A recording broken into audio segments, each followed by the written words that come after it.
Thodupuzha Smitha memorial ആശുപത്രിക്കെതിരെ youth കോൺഗ്രസിന്റെ പ്രതിഷേധം. കക്കൂസ് മാലിന്യമടക്കം പുഴയിൽ തള്ളിയെന്ന് ആരോപിച്ച് യൂത്ത് കോൺഗ്രസ് പ്രവർത്തകർ ആശുപത്രിയിലേക്ക് മാർച്ച് നടത്തി. മാർച്ചിന് ഇടയിൽ കരിയോയിൽ ആശുപത്രി വളപ്പിലേക്ക് എറിയുകയും ചെയ്തു.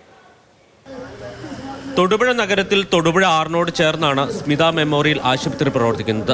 ആശുപത്രിയിലെ കക്കൂസ് മാലിന്യം ഉൾപ്പെടെ പുഴയിലേക്ക് ഒഴുക്കുന്നു എന്നാണ് ആരോപണം. മാലിന്യം പുഴയിലേക്ക് ഒഴുക്കുന്നതിന്റെ ദൃശ്യങ്ങൾ പുറത്തു വന്നിരുന്നു. പലതവണ ഇത് ആവർത്തിച്ചതോടെയാണ് പ്രതിഷേധമുയർന്നത്. പ്രതിഷേധ മാർച്ച് നടത്തിയ യൂത്ത് കോൺഗ്രസ് പ്രവർത്തകരെ പോലീസ് ആശുപത്രിക്ക് മുന്നിൽ തടഞ്ഞു. ഇതിനിടയിൽ കരിയോയിൽ നിറച്ച കുപ്പി പ്രവർത്തകർ ആശുപത്രി വളപ്പിലേക്ക് എറിഞ്ഞു. ഇത് അവിടെ നിന്ന പോലീസ് ഉദ്യോഗസ്ഥരുടെ ദേഹത്തും വീണു. ഇതേ ചൊല്ലി പ്രവർത്തകരും പോലീസും തമ്മിൽ തർക്കങ്ങളുണ്ടായി.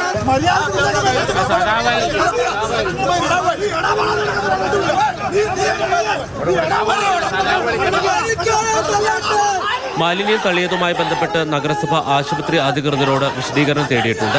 നാളെ നടക്കുന്ന മുനിസിപ്പൽ കൗൺസിലിൽ ഈ വിഷയം ഉന്നയിക്കും. അതുപോലെ തന്നെ അതിന് കർശനമായ നടപടി സ്വീകരിക്കുമെന്നാണ് മുനിസിപ്പാലിറ്റി അധികൃതരിൽ നിന്ന് നമുക്ക് മനസ്സിലാക്കാൻ സാധിച്ചത്. ഇത് ആദ്യത്തെ സംഭവമല്ല. ഇവിടെ നിരന്തരമായി ഇത്തരത്തിലുള്ള മാലിന്യം തുറന്നുവിടുന്ന സംഭവങ്ങൾ നമ്മുടെ ശ്രദ്ധയിൽ ഒരുപാട് തവണ പെട്ടിട്ടുള്ളതാണ്.